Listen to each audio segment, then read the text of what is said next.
And welcome back, everyone, to Open Line. Glad you're with us. We're talking about preserving Nashville's history. We have with us Brian Mansfield, board president with Historic Nashville. He's gone over the latest list of the Nashville Nine put out by Historic Nashville that kind of identifies structures and neighborhoods that are in danger of being lost, either through demolition or neglect or whatever.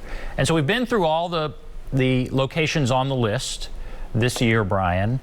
What does this year's list say about Nashville? Big picture, as we kind of begin to wrap things up. What does this year's list say about Nashville?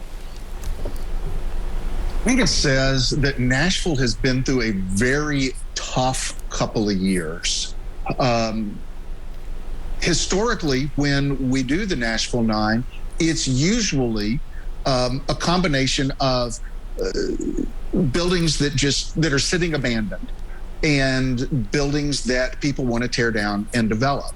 That's really not a major theme this year. It was not a major theme last year in the list. There are buildings this year that they're just old and need to be taken care of. There are buildings that suffered tornado damage. There are buildings that suffered bombing damage. And it's been a hard couple of years for Nashville. And so that's what I would say that this year's list says about the preservation fight here, that it's kind of coming at Nashville from all sides right now.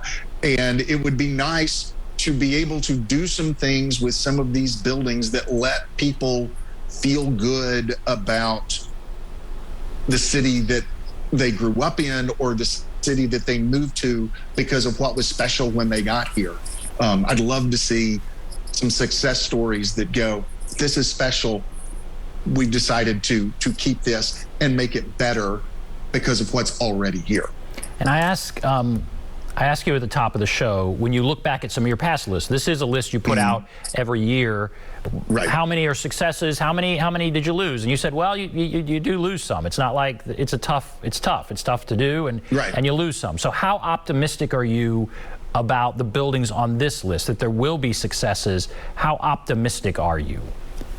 I'm really optimistic about this year's list. I think there are some buildings that will eventually go away.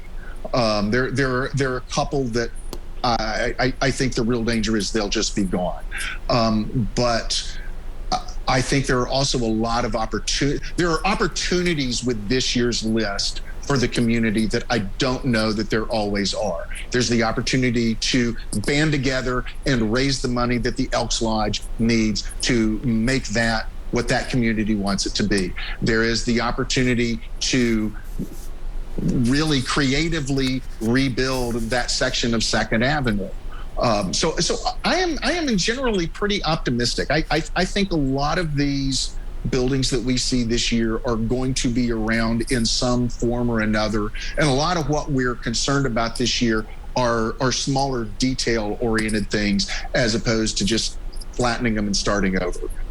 Another question we had come in was, there's such tension in Nashville as far as the need for affordable housing, the need for housing in general, especially affordable housing. And so the question then could be, how do we preserve history with this growing need for housing, especially affordable housing? How does that tension work itself through?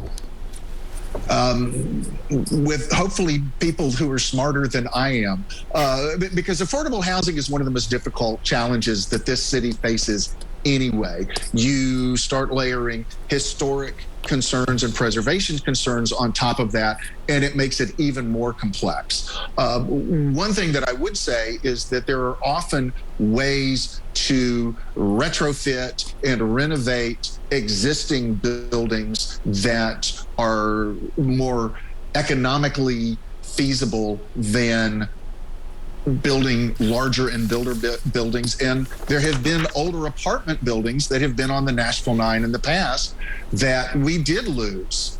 And the things that are going in their place are certainly not cheaper. They are certainly not more affordable. So there are often ways to use those old buildings in creative ways that may be more affordable than building something new and more expensive. Well, I really appreciate you coming on. It's fascinating to talk about this, and I hope we can put up, Imola, one more time, the picture of the Elks Lodge on Jefferson Street. Of all the ones you went through, I really hope we can save this one. And like you said, this is easier than most. It just requires some money. We need to just get behind it. And so fascinating to hear all of these.